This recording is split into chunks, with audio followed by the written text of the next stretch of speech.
What's up, gamers? Hope you're doing good today. I really want to talk to you guys about Hax and his newest memory card mod to Melee. I think this is coming at a time where a lot of people are focused on Nickelodeon All-Star Brawl, and I think that these are a lot of really big changes, and they're kind of just coming through, and I think regardless of how you feel about these changes, I know a lot of people have responded to them positively. I think these are worth discussing, and I also want to say that there should be a pause for reflection and that there are some big risks coming through with the changes suggested too. Gonna get into that some as we go through things and especially at the end. But I just have some concerns generally, but I also want to let you guys know what's going on here first of all. So Hax is releasing a memory card. He's calling it Melee 1.03, and there are various things in it. It's basically his idea of a patch to Melee, to competitive Melee, and what would be in it would be a polling drift fix, which basically allows the game to poll your controller at a consistent way, take inputs from your controller in a consistent way. It increases basically the already existing UCF effects, giving you more shield drop values and also making it a little bit easier to dash back out of crouch. And he also adds a 1.0 cardinal dash. Again, I'll explain more of these things individually when we get into all of them individually. He adds button remapping, where you can take a jump button and remap it to one of the shoulder buttons, L, R, or Z. He makes several rule changes, a 6-minute timer, a 45-minute ledge grab limit, there's a puff airtime limit, and he freezes various aspects about almost all of the tournament legal stages. So these are sweeping changes, some of which, or maybe even many of which, we have debated and discussed in the community for a while, and Hax has just gone ahead and made changes, wanted to distribute them, and I have a concern about one person just going ahead and doing that, especially someone that's not a TO and experimenting. And so what I want to do today is kind of talk about each individual change, talk about how good I feel about them, how controversial they may be, and then kind of go into a little bit more from there. But anyway, let's talk first about polling drift. Now, polling drift is basically the issue that exists currently is sometimes your GameCube controller polls when you're doing an input and it works, and sometimes if you're doing the same thing, your input will fail and it was no fault of your own. Hax is able to fix this. I know polling fixes felt way better for me on Slippy when they were implemented, but obviously I would need to play it to know how good it really is. You know, for example, I'm going to talk about the UCF changes in just a second, but there were people said it wouldn't affect tech skill and anything like that. None is a player who, you know, repeatedly said that it felt like UCF affected his ability to do tech skill, and he usually felt like he couldn't perform as well on it. I noticed that for me, it felt just strange to do tech skill and move around. So I do think that there is some legitimacy to wanting to play on it, and I would need to know that first. So again, the same thing for the UCF changes. And so I'd like for various players to be able to attest this before this is adopted. And so there are more values for shield dropping, which in theory should make it more consistent and easier, which I do think could be a good thing for the game. In terms of that particular technique, because it's so finicky and so we had to go through so many controllers to do it, I think it's a different case than, say, you know, wave dash notches or something like that. Dash back out of crouch is a sort of similar example. I haven't personally needed or cared much about dashing back out of crouch, so that one's a little bit different for me. But I do think the dash back out of crouch is the one that affects tech skill a little bit more, probably. So that is something that I would also want to experience before just signing off on that in a blanket statement way. However, the other change that's added in there with those types of changes is the 1.0 cardinal dash. Now, if you don't know, the 1.0 cardinal is basically your controller just going all the way to the left or all the way to the right. And that's going to allow you to go as far as possible. Now, most controllers don't go all the way to the 1.0 cardinal. Most controllers, what they do is they go to a place almost all the way, but not quite there, or they can't consistently go all the way. And so Hax's argument for this is, well, on the box, you can go all the way, and that would be good to do on GameCube controllers. And the difference is that you can dash farther or dash a little bit faster and things like that. And people really do notice a big difference when playing with a 1.0 dash. So this was something that I think was very much brought up when the GoomWave was coming out. A lot of people didn't want 1.0 dashing because they said there's nothing you can really replicate, even on a highly well-functioning GameCube controller. With this, it just seems beyond the capabilities of it. And so for Hax to just put this in and justify it using a box is a bit odd, because of course you could just take the logic the other way and say we'll just shorten the full length, and then you just shorten the full length on the box. I'm not saying which way is necessarily correct, but I'm saying given how contentious this was, this is very strange to just go with this decision despite all of the ongoing discussion about it. Now, for button remapping, it is an interesting case that there are only these places to remap just jump. I think people also want to talk about removing tap jump or remapping in other ways that just feel better for their own hands, maybe to reduce hand pain or whatever else. And you know, I feel like almost like this is moving in that sort of direction. Hax didn't want to go that way and he cited the GoomWave as part of it, but I feel like once people get a taste for remapping, they're probably going to want to do more. And so we do have to think about that a little bit as well. And again, the GoomWave is still kind of coming out, and with no guidelines in place, there needs to be a larger discussion about this before someone's just rolling out some type of solution here. So you could say the same thing about GoomWaves, and that's a totally valid critique. And I'm totally okay with saying we shouldn't allow GoomWaves until we've sorted that out. I think that's also totally fair and consistent. But the main thing is wanting just a certain number of button remappings.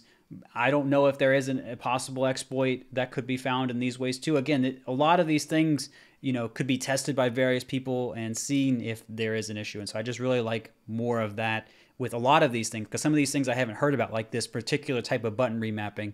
And so I'd like for more discussion to come from this. So, and I'd love to talk about all these things in depth, especially the ones that are coming up. And I want to do I wanted to do individual videos on some of them anyway, but just because there are so many sweeping changes that Hax is making, I'm not really going to spend a ton of time on every single topic. I just want to kind of give an overview, why it's important, what he's changing, and what and where we could be having some discussion and how controversial this is. So with a 6-minute timer, I think this is, in terms of game changing, I think you know, locking this in as an official one, I think is very odd. Again, one of the things Hax says in his video is timeout should be encouraged. And that in itself is something that you could have your own debate about. Is that something that we want in our game? And if we do, how easy do we want to make that? If we're having timeouts all the time, could that be, you know, a problem, a detriment to the game? But at the same time, you know, no one wants to watch 8-minute, you know, drawn out, grueling matches either. And so 6 minutes are often still quite drawn out, quite grueling too. You know, taking the 2 minutes off, I'm not sure is the correct solution here. I've always kind of thought that if you really want to encourage timeouts that are more interesting and fun to watch, it would probably be better to just have more games in a set, shorter, less stocks, and then you'd have a shorter time limit as well. So the timeouts would be much faster and therefore more engaging for viewers, and hopefully not as much of a gruel, or at least a gruel with more breaks for the players. But yeah, so it is an odd change. The reasoning for it was not really something that I felt like I vibed with. And so this is certainly, as far as a competitor that's, you know, watched things for a while, I find to be one of, you know, the more egregious types of changes. Now for the 45-minute or 45 ledge grab limit, I can't really say because I haven't tested it. I haven't tested it with a 6-minute timer. But I will say the thing about the ledge grab limit that always struck me as odd is these only apply to when the game times out. So, you know, why not have a ledge? If planking is so strong, why not have a ledge grab limit that if they ever hit the limit, then they just lose the match? If it is truly over centralizing, why would we only apply it when there is a timeout? Because it almost incentivizes the other person, once someone has hit the limit, to just play really defensive or not allow the match to end like it normally would. Like, it's just a very odd interaction that could occur there. Like, are we really discouraging it or are we not? And then, so I've always thought that was a strange sort of solution. And, you know, again, that kind of ties into how strong is planking. And I think, you know, Hungrybox largely only planked when someone else was camping him, which is its own discussion. Again, we talk about Puff primarily here, and we talk about ledge grab limit specifically for Puff, and we also talk about a Puff airtime, where there is anywhere from 2 minute to 4 minute, I believe it was, airtime in the match, and he was honest about experimenting with this. But I thought it was, and I understand the reasoning for it. The reasoning for making a Puff airtime limit is there is a concern that just because there's a ledge grab limit, the Puff will just play in the air for longer and take longer to grab the edge. And I understand the reasoning for this, and I think if it is truly the case that Puff's planking is over-centralizing, this makes sense. However, I personally am not convinced of that yet. I have not seen the techniques that allow for this to be the case. But that being said, I'm okay with doing very conservative numbers to try and head this off. So keeping that on the higher end, like 3 or 4 minutes, if that really is a concern. I would still like to allow for Puffs to play defensively and even be able to play on the edge a little bit longer, so we don't force Puff to do obvious things to get back on the stage and get hit. This can be okay. But again, these things just need to be tested, I feel like. And, you know, I worry about, you know, whatever the default is going to be or anything like that. And moving on from some of the things that target Puff or some of just the general rule changes, we have a lot of things that change with stages. So the FD background is frozen, Wispy's frozen, he keeps Stadium frozen, Fly Guys no longer show up on Yoshi's, and the Fountain of Dreams starting platforms are level. Now, kind of going that in the order I listed, the Final Destination one is really odd. He says that, like, if there are white characters with the white background, it's hard to see them. I've never really had much of an issue with this. I'd be surprised if so many other people were. I know that sometimes on certain CRTs, there will be a Doc on Battlefield, the black Doc costume, that'll kind of be hard to see. But that's really the only time I've ever had an issue like that. And then I've also talked to people about colorblind issues. So I almost would rather see like a type of colorblind fix come in here as opposed to something like this. But, you know, maybe that's just a little sort of different thing. And eliminating the screen shaking, I never really was bothered by that either, but maybe that's just like a small thing that can help people. Although, you know, it's mostly odd. I'm not sure how many people are asking for that. But the Stadium one is a very big one because the Stadium used to transform. It would have very many transformations. Often Fox would benefit from them in some way, especially the rock transformation. And so that's a big balance change. And one of Hax's reasons to have Frozen Stadium was just because we're used to it with online. And I don't really think that's a good reason for it. I think with a lot of these changes, you know, there's a argument of let's play the player, not the stage, which I think is okay. But I also think that none of these stage impacts are necessarily very massive where they really detract from the match. Even with Stadium, which is the most egregious, you can often just camp that out and just wait for the stage to turn back to normal. I mean, even if you're Hungrybox, you just plank out the, you know, minute or whatever it is, and then you go back to fighting. So everyone really has an option to just wait that part out. But that one, because of how extreme the impacts of those stage changes are, I can at least understand why people would want to make those changes more than some of the others here. Wispy doesn't shake the screen, in addition to just not blowing wind anymore. I understand this.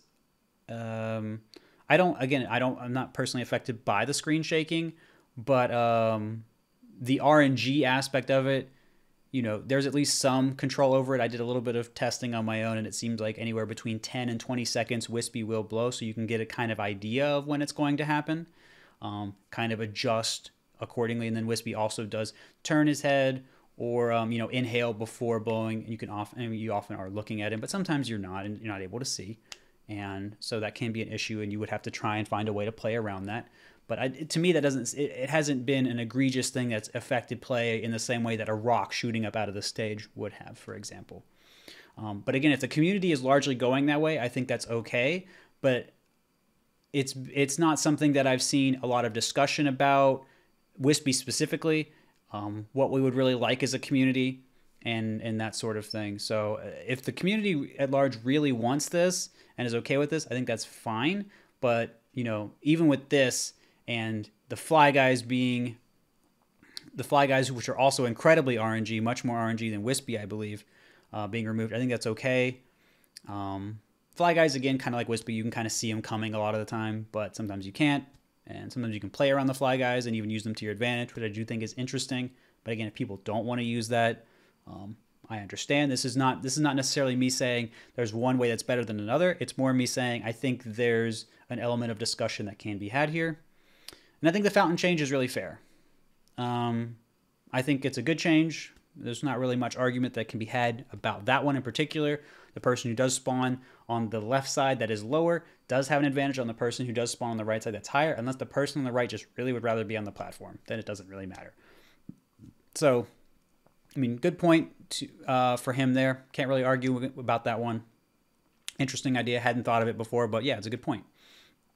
But the main thing, and I'm going to talk more about this at the end, is these changes and some of the other rule set ones, kind of, depending on how they implement them. But these changes are really going to be obvious to Nintendo. Nintendo can point to that thing on the screen and say, this is a change, whereas with UCF, they can't. So, because you can keep the lettering for UCF off the screen and things like that. So this is something that, especially stages in particular, we need to be taking very, very seriously. Now,